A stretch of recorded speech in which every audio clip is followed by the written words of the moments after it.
தாவேகாவின் கழகத் தலைவர், தமிழகத்தில் நிரந்தர முதல்வர் விஜய் சார். சூப்பர். அது எப்படி சார் பிரச்சாரத்துக்கு வர சொல்ல, என் நெஞ்சில் குடியிருக்கும் அப்படின்னு அழுத்தி திருத்தமாக சொன்னீங்க. ஆனால் எல்லா மக்கள் நெஞ்சிலும் நீங்கள் குடி போயிட்டீங்க. இது வரைக்கும் யாருமே சொல்லாத அரசியல் பிரச்சாரத்தில் குட்டீஸுங்களுக்கும் ஒரு இடம் கொடுத்தீங்க. இந்த குட்டீஸும் உங்களை கொண்டாட ஆரம்பிச்சிட்டாங்க. இப்போ வரலாற்றில் மறையாத முதல்வர்கள் பெயர்களில் உங்கள் பெயரும் இடம்பெறும். காமராஜர் அண்ணா, புரட்சித் தலைவர், புரட்சி தலைவி, இளைய தளபதி விஜய். சூப்பர். என்றும் மாறாது தமிழகத்தில் உங்கள் புகழ் என்றும் மறையாது. சூப்பர்.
நீதான் எந்தன் உயிர் கலந்து நெஞ்சை தொட்ட முதல் பரிசம்.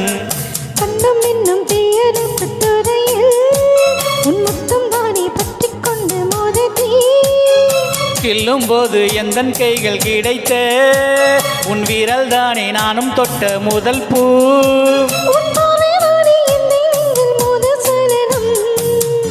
அன்பே என்றும் நீ அல்லவா கண்ணால் பேசும் முதல் கவிதை. காலம் உள்ள காலம் வரை நீதான் இந்த முதல் குழந்தை. நெஞ்சம் ஒரு முறை நீ என்றது, கண்கள் மறுமுறை பாரினது.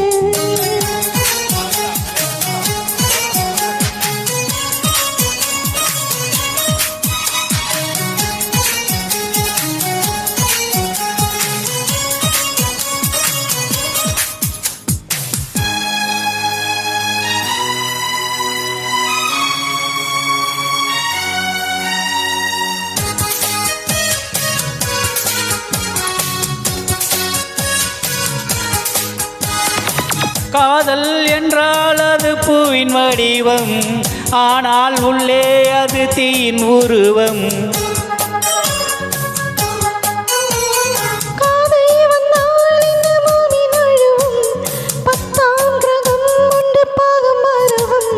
காதல் வந்து நெஞ்சுக்குள்ளே நுழையும், ஒரு தெப்ப வெப்ப மாற்றங்களும் நிகழும். காதல் வந்து கண்ணை தட்டு எடுப்பும், அது ஊசி ஒன்றை உள்ளுக்குள்ளே அனுப்பும். இந்த காதல் வந்தால் மூட ஆலை மயக்கும். காதல் என்ற வார்த்தையிலே ஒன்றாய் சேர்ந்து நாம் தொலைவோம். காதல் என்ற காற்றினிலே தூசி போல நாம் அலைவோம். நெஞ்சம் ஒரு முறை நீ என்றது, கண்கள் மறுமுறை பாரின்றது. ரெண்டு கரங்களும் சேரென்றது, உள்ளம் உனக்கு தானின்றது. சத்தமின்றி உதடுகளோ முத்தம் எனக்கு தாயென்றது.